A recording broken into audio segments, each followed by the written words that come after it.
at SAFM Radio and at Mesh Constant on SAFM. So Ntuthuko Shezi is the Chief Executive Officer, or the Cow Executive Officer, of the South African company Livestock Wealth. And his business has built a platform where cows are one of the products available to local and global investors. He's on the line with us now. Ntuthuko, thank you so much for joining us. Michelle, it's a great pleasure to be on your show. Good morning. So I read this story and I was like, this is fascinating, because if we look at the concept of land and animals and how it relates to wealth, not everyone has access, and we know for various reasons, to land, but also to animals and also to the idea of farming. Not everybody wants to be a farmer per se. So what have you offered people in its wake? Really, we went on exactly what you've just said, to say, there's tons of South Africans, I would say more than 75%, who would love to grow wealth through farming, because farming was historically the way that Africans used to create wealth. But now access to land means that the way that they used to grow wealth through farming is not accessible to them. So we then set up to create Livestock Wealth, which we call it a crowd farming platform, where everyone can be a farmer. And we do this simply by connecting farmers who already have the land and the cows with investors who want to own those cows. And we create this win-win ecosystem where the farmer is benefiting from investment from people like you and me who are living in the city. Because when the farmer, through our platform, the farmer is able to take some of his cows, sell it to us who live in the city, and then he benefits there by accessing investment from the crowd, which is this process that's facilitated by Livestock Wealth. And as Livestock Wealth, we then earn a commission for connecting the investor and the farmer through our platform. So, Ntuthuko, there's a couple of things that are linked to that. I mean, the first one would be that, I love the idea that you're basically crowdsourcing or crowd farming, as you call it, for any farmer who wants to engage. So I might decide, really, first of all, I don't have access to land, but certainly I have no desire to be a farmer. But I think that it may be interesting to invest. What could I invest in? Sure. We started off with cattle. And we always looked, we've got cattle. We also have macadamia trees, and we also have garden tunnel. We call it the connected garden, which grows vegetables. So there's 3 products that you can invest in. And in future, we'll add other products, like your goat, sheep, avocados and all that. But, the primary ones, it's cattle, which people really love from a cultural wealth symbol point of view. And macadamia, if you know, is probably the most profitable crop you can grow in a piece of land. And South Africa is the biggest producer of macadamia in the world. But there isn't enough of it, because it takes 6 years for the tree to grow.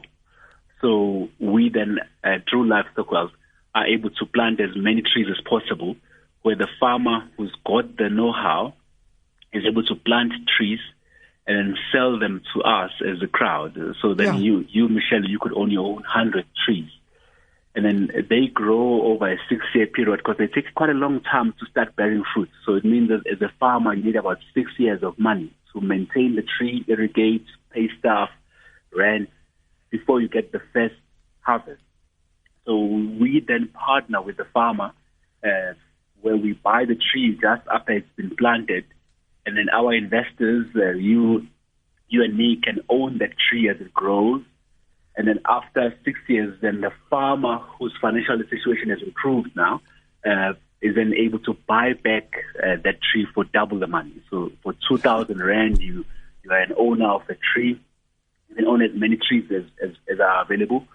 And 6 years later, you've doubled your money, so which averages about a 13% per annum return. So for people who are like wanting to save for education for the kids, kids going to university, etc., it's a perfect way to grow money. You know, it's a real life example of money growing on trees. Yeah.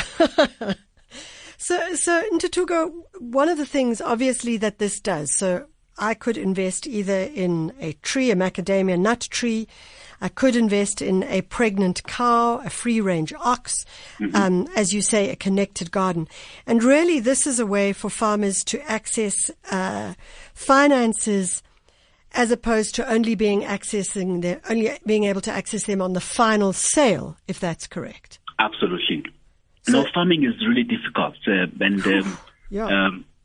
farmers really struggle to access funding from anywhere else. They for farmers who are leasing land, most financial institutions would want a title deed. But now, if you are leasing land, where are you going to get the title deed from? Yeah, the banks want the security and all that other stuff.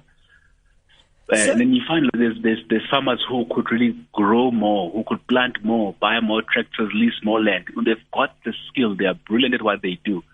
But all the sources of funding are dry. So they might have the skill and be brilliant at what they do, but I'm sure that if I was going to put money into a cow or an ox or even a macadamia nut tree or a garden, whatever, I might want to know about insurance. So if I'm putting, in this case, it's for a cow, it would be, or an ox, it would be, how much is it? It's close on for an ox. An ox is 11,529. Yeah. And then a pregnant cow is 18,000. Yeah. 730. So now, how do I ensure that, how do I know that the farmer is like a smart farmer? And is there insurance? I mean, I know farmers do take out insurance. That's correct. So we do a lot of due diligence to bring farmers on board. So not just any farmer comes in. We vet the farmer. Yeah. We visit their farm. We talk to people who know the farmer. We assess their skills. We look at their crop. We look at the standards of their farm. You know, are fire breaks spent? Do they have insurance for fire and all the other stuff? And also what we also do is that if your cow dies, because the farmer won't sell all the cows on our platform. So if the farmer has got 200 cows, we only allow him to sell up to half of his cows to investors on the platform. So if one cow dies, you know, the farmer has got another 99 cows to replace that one that died. Yeah. So that's in that insurance model where the farmer is insuring the crop is what the produce, which is the cow. That's what we've done. But for macadamia, which is an advanced crop, there's full insurance. You know, there's full insurance products that are available for the farmers to take up insurances. So macadamia is because it's a mature crop that's been there for years in terms of financial service. So Ntuthuko, obviously, as we look at farming moving into the future, one of the questions that everybody is raising is around sustainability and environmental engagement. What kind of engagement do you have around sustainability, organic, environmental, etc.? Yeah, we're really passionate about making sure that we're not miners, but we are farmers. Because I think miners take away from the land and don't replace. But as farmers, our duty is to make sure that we farm sustainably so that in 100 years, that piece of land is better than it is today. So one of the things that we've done, we've introduced hence this free range ox product. Yeah. We've introduced a direct farm to fork delivery service for free range meat. Sure. So you can actually get meat cheaper by just being a subscriber, where on a monthly basis you are subscribing to a delivery of meat, like 10 kilograms of meat or 15 kilograms of meat. That's delivered to your door straight from the farm, but obviously via an abattoir that's approved and a butchery where it's nicely packed into steaks, into wors, into beef patties, into meats. So you don't have to go to the shop again. So every month, there's just a amount that's debited off your check card or credit card, and then we just deliver the meat. Now, how does this help? This really helps the farmers to not have to cut corners in terms of how they grow the cow. Yeah. So then that cow doesn't have growth hormones, which are impactful on people's health later down the line. Yeah. It doesn't have routine antibiotics, and routine antibiotics actually they cause antibiotic resistance. Where if you go to a doctor and they prescribe you antibiotics because you're sick, the antibiotics don't work because you are eating antibiotics every time you eat meat from any other place except from the meat from Livestock Wealth. So that's what we've done. We're really passionate about making sure that people are eating healthy food, and farmers are really regenerating land into making it better for future generations. Ntuthuko, there's so many questions one can look at with this story, and I know that we do have to go soon, but I'm thinking about Lobola, for example. So if we think of Lobola as a concept of cow equals wealth, as you mentioned earlier, instead of someone paying, you could actually invest in a whole bunch of cows as part of your Lobola. 100%. In fact, we've had one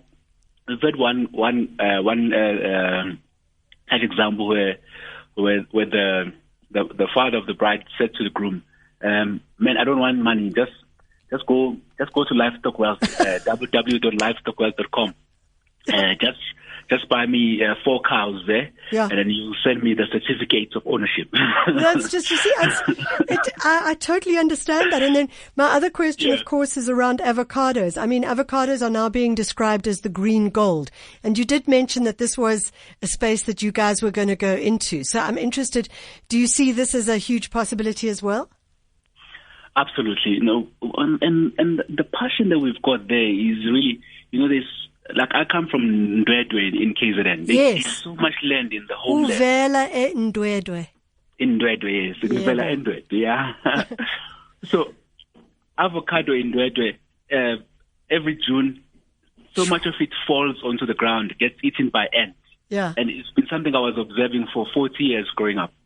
And because the land is so fertile there, but if the trees were to change ownership, where the tree is now Michelle's tree, from which this avocado is coming from, then there's motivation from the farmers, and there's money to do it as well. To say, let's not let this avocado just get eaten by the ground. Yeah, let's get this avocado to market, whether it's to Europe or up to Joburg or Cape Town or wherever people love avocado, which is pretty much everywhere. So that creates jobs, that creates jobs that are much needed in South Africa.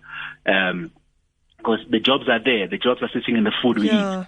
And our job is just to work backwards, to then bring the food we eat to where the jobs are needed. And then we can change this country in a way. Ntuthuko, it's a most fascinating story. If I want to go and visit my cow or my macadamia tree, am I able to do that? Any time of day. Just to let us know and say, okay, then we'll just make sure that the farmer is waiting for you there with a cup of tea and maybe some good there. Ntuthuko, really, congratulations. Like an incredibly disruptive but wonderful idea. That's Ntuthuko Shezi. He's the cow executive officer, or the chief executive officer of the South African company Livestock Wealth. And they basically built a platform where cows and macadamia trees and connected gardens are the products available to local and global investors. If you're thinking of paying Lobola, well, now's the time to rethink how you could do it in a far more modern and even maybe sophisticated kind of way. And it just means that someone else is looking after those cows for you if you don't necessarily want it. It's 7:30. She's in the studio. It's Zai.